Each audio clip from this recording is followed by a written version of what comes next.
Anyways, I start my challenge match against Bolstridge to move up at Sadie Park with my Wilson K-Factor 6.1 team racket, my lighter, fairly small-headed stick, because I felt Pelser wasn't helping me at all in all this self and team misery and other baggage lately. I felt I needed this simple racket to help me stick to the basics, instead of my usually preferred Diablo frame. Quickly, it is a battle. Some long rallies, as I recall. I try to be on the attack, but he's so darn consistent. He's up 4-2, but I hang in there. Now I'm down 3-5. I've got nothing to lose. Down, but not out. I play smarter, but it's still close. Tiebreak time. I felt he should have already won the set, but by him choking more than me, it's my turn to shine. That tiebreaker was very clutch in my favor, and I felt I'd fully earned winning it.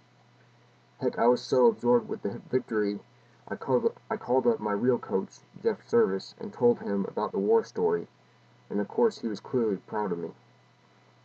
But as it turns out, the next day, we were actually playing a best-of-3 set match. Feeling good and full of confidence, I now resort to my heftier Prince Diablo racket. The second set plays out near identically to the first set. He's up 4-2, then 5-3, but I keep coming back. He's super consistent, but I force him to screw up when I really needed to. I feel all the ups and downs as usual, but am not quite as enthralled by it, being through it not too long before. So we're in the second set tiebreak, and I feel relaxed. This is my moment.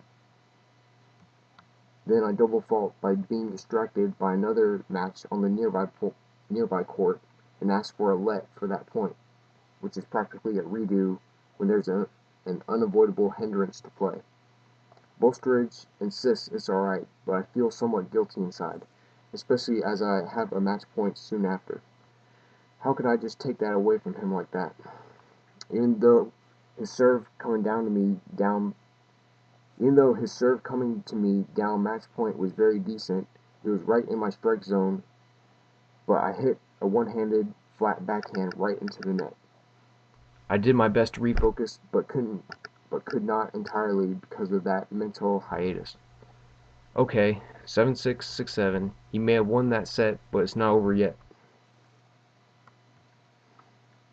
Into the third set, I start to feel exhausted, which against Bolstridge is a danger zone beyond danger zones. I hang in there somewhat. All the meanwhile, I feel the season and all my hopes and aspirations up to that point I've been dreaming of flash repeatedly before my very eyes. So precious, hard-earned, yet slipping further and further away from true fruition. It is mentally excruciating, as is my physical state. Both of us starting to lack in consistency and are trying our best, though I am the worst. I felt out of it, tired in too many ways. I'm down 2-5, but I stay in it. No, this is my chance. With too much to lose to give any inches away to that pretty boy, I give it my all and then some. I somewhat surprisingly even the score at 5 games apiece. I had to approach the net fairly often, which is hitting the ball before it bounces, called volleying, given he'd outsmart me, or at least be the more consistent hitter from the baseline. Anyways, 5-5. Okay, I won the last 3 straight games, only 2 more. But my needle had been on E for far too long, and now my mental capacity to finish it out the right way was too. I struggled on, but down match point, netted a low forehand volley or half volley. 7-6, 6-7, 5-7, over 2 days, to which Bolstridge admitted right there was along the lines of another great match for the books. Yes, he was the generally well-respected and stable tennis player, but still somewhat timid, just like me deep inside. Man, I'd love to hate him so much, but his general likability and coolness doesn't allow it. No matter how annoying his pushing to the max tennis game is, and similar, yet different personality to mine. I respect him. He's still a buddy. Well, back then. And I soon come to terms that we're a team.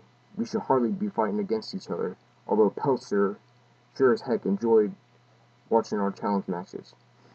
Evidently, To him it proved a lot, but in fact I believe that grueling match helped me more than hurt me, as it proved I had the determination and guts to drag on a match for as long as humanly possible like that. And I can be super down, but never fully out. Indeed, by the end of the season, all 3 or 4 of us top alternates had serious chances toward claiming the number 5 single spot.